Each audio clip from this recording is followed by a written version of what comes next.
আপনার ইমোতে কল আসার সাথে সাথে কি ইমোর লাইট বন্ধ হয়ে যায় বা আপনার মোবাইলই সরাসরি বন্ধ হয়ে যায়?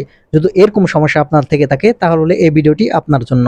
কারণ এই ভিডিওটিতে আমি আপনাদের দেখাতে চলেছি ইমোতে কল আসলে আলো অফ হয়ে যাওয়া বা মোবাইল বন্ধ হয়ে যাওয়ার সমস্যা কিভাবে সমাধান করবেন। আপনারা ইতিমধ্যে ইউটিউবে অনেক ভিডিও দেখেছেন, সেখানে প্রক্সিমিটি সেন্সরের কথা বলে, কিন্তু সব মোবাইলে প্রক্সিমিটি সেন্সর থাকে না, কিন্তু তারপরে এই সমস্যাটি দেখা দেয়। তাই এই ভিডিওটিতে আমি আপনাদের দেখাবো কি আপনার মোবাইলে প্রক্সিমিটি সেন্সর থাকুক আর না থাকুক, যদি ইমোতে কল আসার পর লাইট বন্ধ হয়ে যায়, এই সমস্যা যদি আপনার থেকে থাকে তাহলে কিভাবে সমাধান করবেন এই ভিডিওটির মাধ্যমে আপনারা খুব সমাধান পেয়ে যাবেন খুব সহজেই। তাহলে চলুন সম্পূর্ণ ভিডিওটি মনোযোগ সহকারে দেখতে থাকুন। আরেকটি কথা, আপনারা যদি এই চ্যানেলে নতুন দর্শক হয়ে থাকেন অবশ্যই চ্যানেলটিকে সাবস্ক্রাইব করে রাখবেন, কারণ প্রতিনিয়ত এরকম ইম্পর্টেন্ট ভিডিওগুলো আমাদের এই চ্যানেল থেকে আপলোড করা হয়। তাহলে চলুন সম্পূর্ণ ভিডিওটি মনোযোগ সহকারে দেখতে থাকুন, কিভাবে আপনাদের ইমোতে কল আসলে আলো বন্ধ হয়ে যাওয়া বা মোবাইল বন্ধ হয়ে যাওয়ার সমস্যার সমাধান করবেন। সেজন্য সর্বপ্রথম আপনারা যে কাজটি করবেন, আপনাদের মোবাইলটি ওপেন করে নেবেন। আপনাদের মোবাইল ওপেন করে নিলে এখানে আপনারা পেয়ে যাবেন আপনাদের যে ইমো অ্যাপ্লিকেশনটি আছে, আপনারা এখান থেকে আপনাদের ইমো অ্যাপ্লিকেশনটিতে চলে আসবেন। এখান থেকে ইমো অ্যাপ্লিকেশনটি আসার পরে এখানে আপনারা যে কাজটা করবেন, আপনার আঙ্গুল দিয়ে ইমো অ্যাপ্লিকেশনটি ট্যাপ করে ধরে রাখবেন। তাহলে একটা অপশন এখানে আপনারা দেখতে পাবেন, অ্যাপ ইনফো অপশন। আপনারা এখান থেকে এই অ্যাপ ইনফো এই অপশনে টাচ করবেন। অ্যাপ ইনফো অপশনে টাচ করলে এরকম ইন্টারফেসে নিয়ে আসবে। এখন এখান থেকে আপনাদের যে কাজটি করতে হবে, এখানে আপনারা পেয়ে যাবেন স্টোরেজ অ্যান্ড ক্যাশ নামের যে অপশন। আপনারা এখান থেকে স্টোরেজ অ্যান্ড ক্যাশ এই অপশনে টাচ করবেন। এই অপশনে টাচ করলে এখানে আপনারা পেয়ে যাবেন ক্যাশ। আপনারা এখান থেকে আপনাদের এই ক্যাশটি ডিলিট করতে হবে, সেই জন্য আপনারা ক্লিয়ার ক্যাশ এই অপশনে আপনারা টাচ করবেন।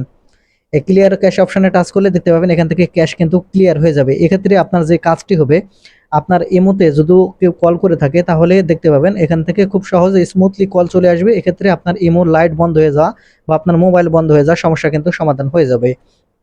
তারপরে আপনাদের যে কাজটি করতে হবে, আপনারা এখান থেকে আপনার মোবাইলতে ব্যাক বাটনে একবার ক্লিক করে চলে আসবেন।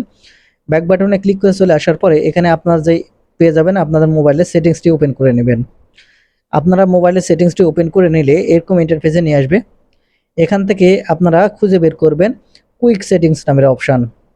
আপনারা এখান থেকে খুঁজে বের করবেন কুইক সেটিংস। আপনার মোবাইলে যদি এরকমভাবে আপনারা কুইক সেটিংস না খুঁজে পান, তাহলে যে কাজটি করতে হবে, এখানে আপনারা উপরে সার্চ বার দেখতে পাবেন, আপনারা এই সার্চ বারে টাচ করবেন। সার্চ বারে টাচ করার পর এখান থেকে আপনারা কুইক সেটিংস লিখে সার্চ করতে হবে।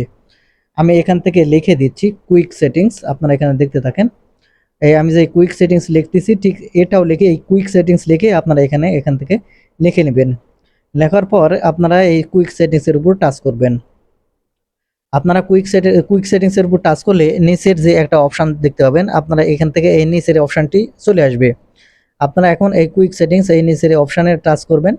টাচ করলে এরকম ইন্টারফেসে নিয়ে আসবে। এখন আপনারা নিচের দিকে লক্ষ্য করলে এখানে দেখতে পাবেন কুইক সেটিংস ডেভেলপার। আপনারা এখান থেকে কুইক সেটিংস ডেভেলপার যে অপশানটি দেখতে পাবেন, আপনারা কাজ হবে এখান থেকে এই অপশানে টাচ করা।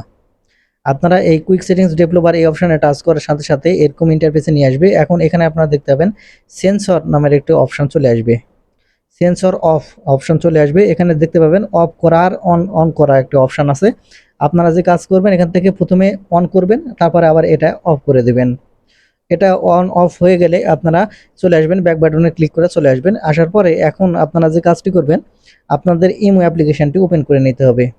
সেজন্য আপনারা ইমো অ্যাপ্লিকেশনটা ওপেন করে নেবেন। আপনারা ইমো অ্যাপ্লিকেশনটা ওপেন করলে আপনারা নিচের দিকে এখানে লক্ষ্য করলে পেয়ে যাবেন প্লাস আইকন পেয়ে যাবেন। আপনারা এখান থেকে প্লাস আইকনে টাচ করবেন। আপনারা এই প্লাস আইকনে টাচ করার পর আবার এখানে আপনারা মোর অপশন পাবেন। আপনারা এখান থেকে মোর অপশানে টাচ করবেন, তাহলে এখানে আপনারা পেয়ে যাবেন সেটিংস অপশান। আপনারা এখন এখান থেকে সেটিংসে টাচ করবেন। সেটিংসে টাচ করলে এখানে আপনারা পেয়ে যাবেন স্টোর অ্যান্ড ডাটা অপশান। আপনারা এখান থেকে স্টোর অ্যান্ড ডেটা অপশানে টাচ করবেন। প্রথমে একটি অপশান চলে আসবে লো ডাটা মোড। আপনারা এখান থেকে লো ডাটা মোড এই অপশান টাচ করবেন। এখানে দেখতে পাবেন অফ অন বাটন। এই অফ অন বাটন এটা যদি আপনার যদি অফ করা থাকে, আপনারা যে কাজটি করবেন অবশ্যই এটা অন করবেন। আপনাদের এটা অন করলে যে কাজটি হবে, আপনাদের ইমোতে ডাটা যে সময় আপনার ইমোতে কল আসবে, লো ডাটা মোড অন থাকলে খুব সহজে আপনার ইমো অ্যাপ্লিকেশনটি ওপেন হবে এবং দেখতে পাবেন কল যদি কেউ করে আপনার ইমো লাইট বন্ধ হয়ে যাওয়া বা আপনার মোবাইল বন্ধ হয়ে যাওয়া এই সমস্যাটা কিন্তু থাকবে না। তারপরে এখানে আপনারা ব্যাক বাটনে টাচ করলে এখানে আপনারা দেখতে পাবেন ফটো কোয়ালিটি আপলোড। এটা যদি আপনার মোবাইলে যদি এটা হাই কোয়ালিটি হয়ে থাকে, যে সময় আপনার ভিডিও কল যদি আসে দেখতে পাবেন মোবাইলে কল বন্ধ হয়ে যায়, কিন্তু যদি এই ফটো আপলোড কোয়ালিটি এ রিকমেন্ডে অটো রিকমেন্ড এটা যদি আপনি করে রাখেন, তাহলে একটা ভিডিও কল আসলে আপনার মোবাইলের ধারণ ক্ষমতা অনুযায়ী একটি ফটো ভিডিও সেটা হচ্ছে অন হবে। এক্ষেত্রে দেখবেন আপনার মোবাইল আলো বন্ধ হয়ে যাওয়া বা মোবাইল বন্ধ হয়ে যাওয়ার সমস্যা কিন্তু হবে না। তো বন্ধুরা, এই ছিল আজকের ভিডিওটি থেকে কিছু শিখে থাকলে চ্যানেলটিকে সাবস্ক্রাইব করে সাথে থাকবেন। ধন্যবাদ।